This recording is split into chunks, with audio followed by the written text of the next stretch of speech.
Page 87. February turned out to be my busiest month. I was no sooner through making valentines than Grandma had me rolling out pastry for the tarts, and always from the center out. We spent the weekend before the DART with towels around our middles and our hair tucked up. The kitchen was in a white fog of flour. Then on Washington's birthday, the tea was set for 4 o'clock, so I hightailed it home from school. In the kitchen, the tarts were laid out on cookie sheets, little works of art, each and every one. And Grandma was nowhere to be seen. Then there she stood in the doorway to the front room. Grandma?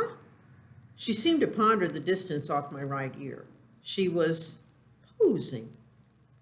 Her snow-white hair waved down from a neat center part and drew back in a bun so tight that no hair escaped. Pearls hung in her ears, and there were traces of Cody powder in the laps below her chins. I'd never seen her dress. It must have been from the Lane Bryant catalog. Now that's for large women. It was maroon wool crepe with many a tuck taken across the prow. My gaze fell to her waist where a self belt was holding its own. And could it be? A lacy handkerchief was tucked up a cuff below one large wrist. New shoes peered out from below her skirts, fine big black patent leather boats. The tears started in my eyes. I wanted to hold her in that moment forever, framed by the door. Grandma, I said, you're beautiful. She waved me away, but she was. A flouncy white party apron she'd made for me hung over a kitchen chair. She tied it around my waist and pointed to a tray of punch cups. No tea appeared to be brewing, but she seemed to want me out of the kitchen while she made the punch. I carried the tray into the front room. It was hot as August in there, and I nearly pitched all the glassware on the rug in surprise.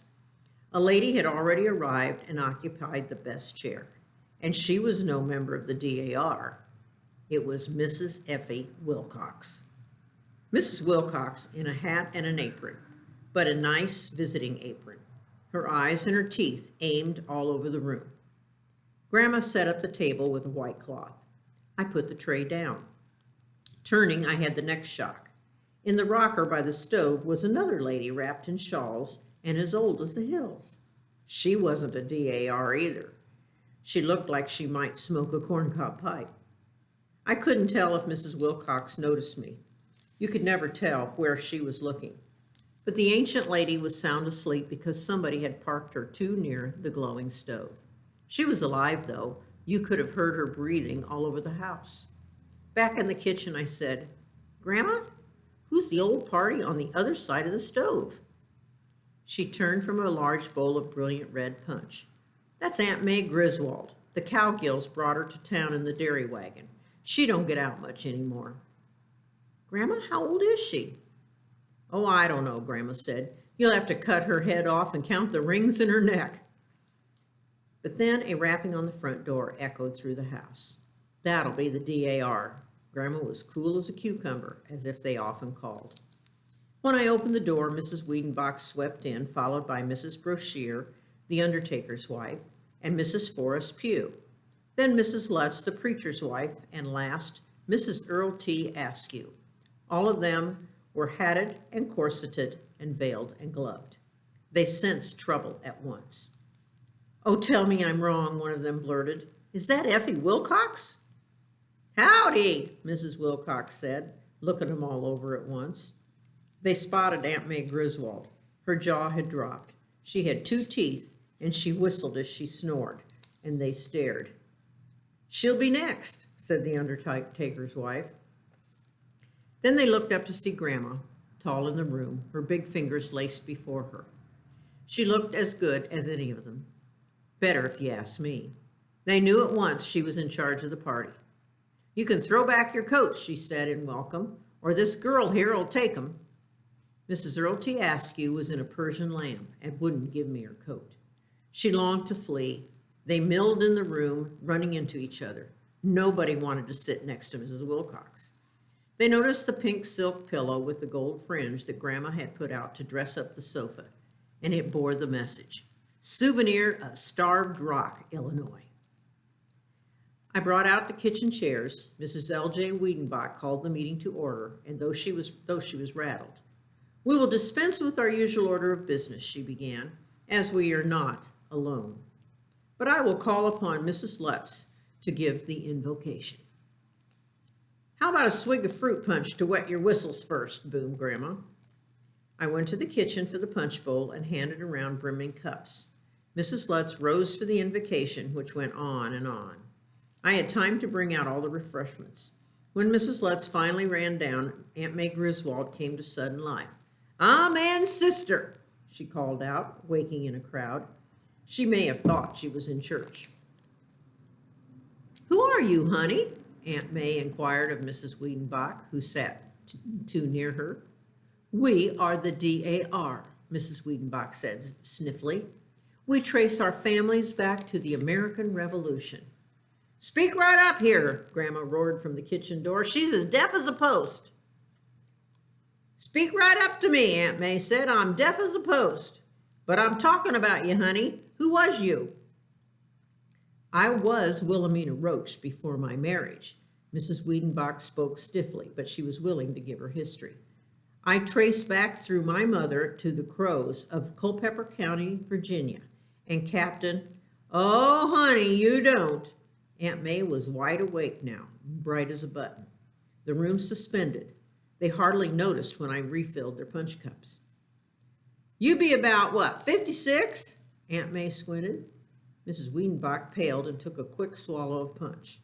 "Well, I remember when the Roaches took you," Aunt May called. "It was about 1883, wasn't it? You was a Burdick." All of the air went out of the room. "The county took you and your sister away from the Burdicks, as they were all mostly in the pokey at the time."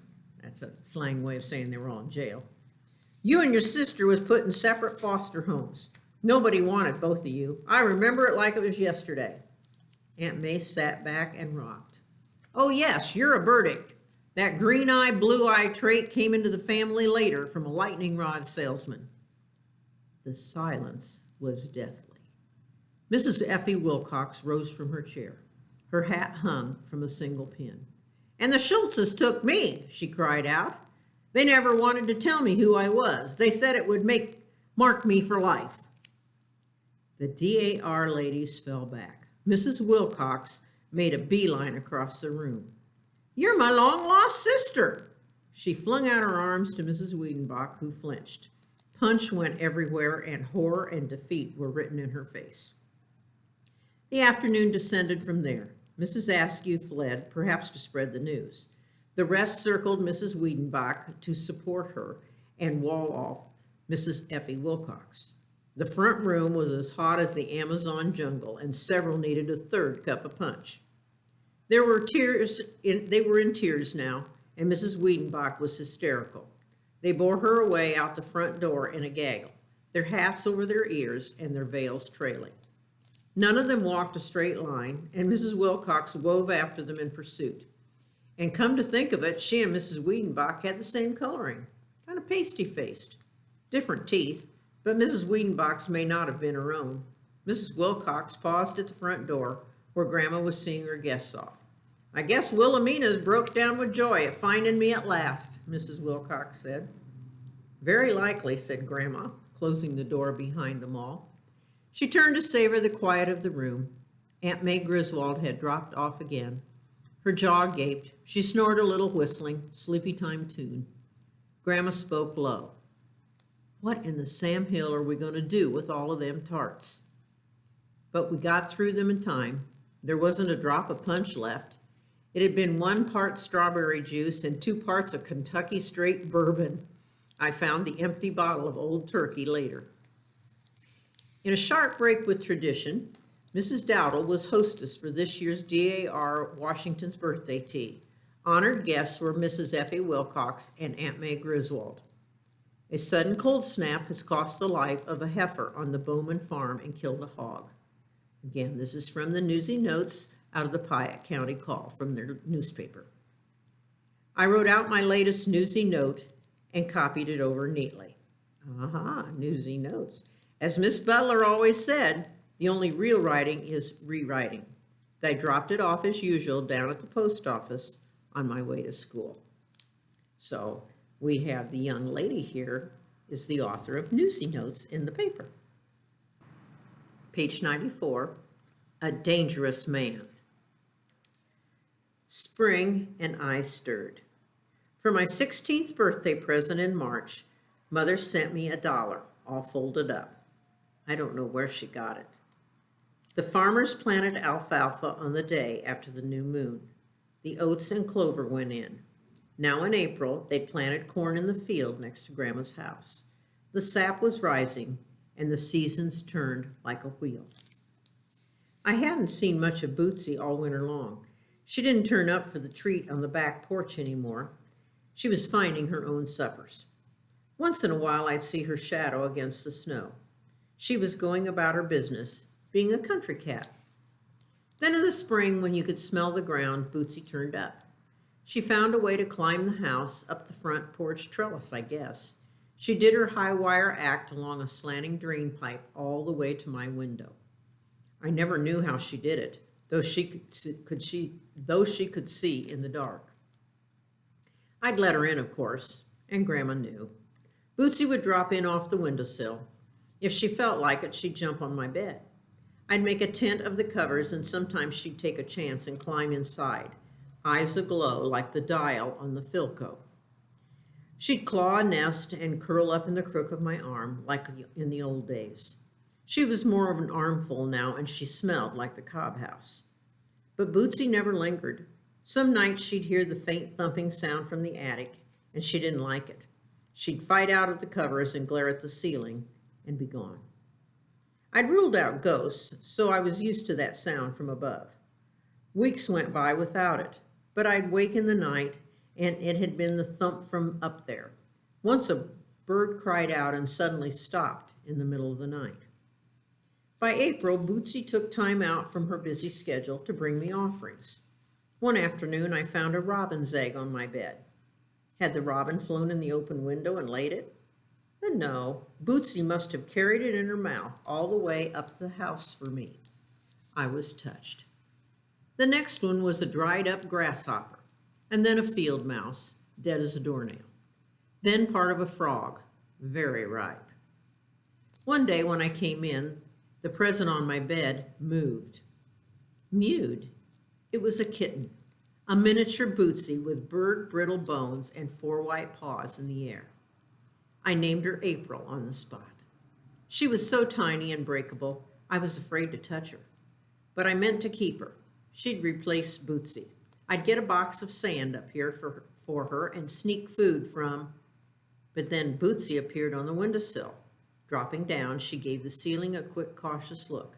She leaped on the bed, snatched up her kitten by the scruff of the neck, and was out the window before you knew it. Bootsy only brought her for a visit, to show me. Now she was taking the baby back to the Cobb house where they lived. So that's the way it worked. I stood in the afternoon light and shed a tear or two. It didn't take much to set me off now that I was 16.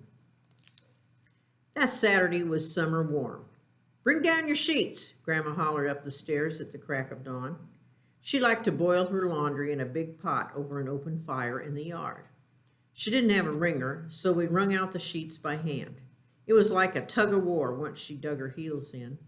By the time we hung them on the line, they were half dry, and we were wet through. By noon, the day was so hot that we decided to wash our hair and sun-dry it. We used rain barrel water and her homemade lye soap. I can still feel her knuckles in my scalp, and that lye soap took forever to rinse out. I hadn't had a finger wave since last summer. Grandma had been cutting my hair. She pulled out her pins and combs to let down her hair, and that was a bigger job. Her hair fell to her waist. She bent into an enamel pan on an old pine table in the yard, and I lathered her head. "Dig in," she said. "Get them cooties where they live." But she had an awful lot of hair. We rinsed in cold water, and she came up gasping time after time. She wrung out her hair in the sun. It was whiter than the clouds scuttling overhead. Oh, that bright afternoon scented with lye and the greening earth, and Grandma shaking out enough white hair to nest a flock of birds. A spanking breeze had dried the sheets. I was taking them down when a man started across our side yard. A stranger. "Grandma," I said to warn her. "Whoa," she called out to him. "What's your business?" He carried nothing in his hands, and he looked travel-worn. I wondered if he was a drifter who'd wandered away from the Wabash tracks. "I'm looking for a room," he said in a funny accent. He was a little fellow for this part of the country. "Who sent you to me?" You can picture how Grandma appeared to him. He looked up to see that hair standing out round her head like a mane. Her skirts were hiked to keep out the laundry fire. Each one of her legs was as big around as his waist. "The postmistress," he said, blinking through horn-rimmed glasses. Grandma looked skeptical. "Maxine Patch sent you to me?" I knew Maxine Patch, the postmistress. When I was still sending my Newsy notes to the county seat newspaper, I had to deal with her. I'd given up writing Newsy notes before people found out who was writing them.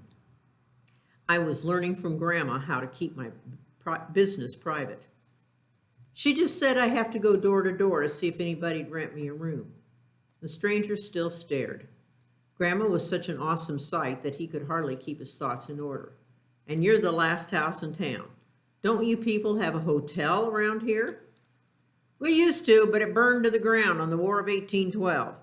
Grandma watched him to see if he was dumb enough to believe the War of 1812 had been fought around here. He was. "Where are you from?" she asked. "New York." He stood drooping in the yard, keeping his distance from Grandma. "I'm here from the WPA, the Works Progress Administration." "The government?" Grandma's eyes narrowed. He nodded. "I'm supposed to do some painting in the post office." "Give it 2 coats," Grandma advised. "The paint's about the only thing that's holding that up." The post office was a one-room shanty behind the Coffee Pot Cafe. It used to be the barber shop. "Not that kind of painting," he said. "I'm an artist. I work large, murals mostly." Now Grandma stared, but I knew what he meant. The federal government had sent WPA artists to Chicago to paint murals in public buildings up there. The lobbies were painted over with big, tough women and bulging men in work shirts, swinging hammers and sickles, all of them larger than life. And so was Grandma, as the stranger could see. "Well, we won't get a mural in our post office," she told him. "There's not room in that cracker box to hang up your tintype." He knew that. "But they cut my orders in Washington." Now Grandma's eyes narrowed to slits. "That's our tax dollars in action," she said. "What they paying you?" $4 per diem, he said, which is $4 a day. "Son, you're home," Grandma said. "It ought to take you about a month not to paint a mural in that post office. I charge $2.50 a day. You can get your meals up at the Coffee Pot Cafe." I nearly keeled over. I didn't think that the Palmer House Hotel in Chicago charged $2.50 a room, but Grandma judged it was fair. She saw a chance to recover some of the tax money from the government, though I doubted if she even paid taxes. "It's steep rent," the stranger said bravely. "And the last house in town," Grandma replied.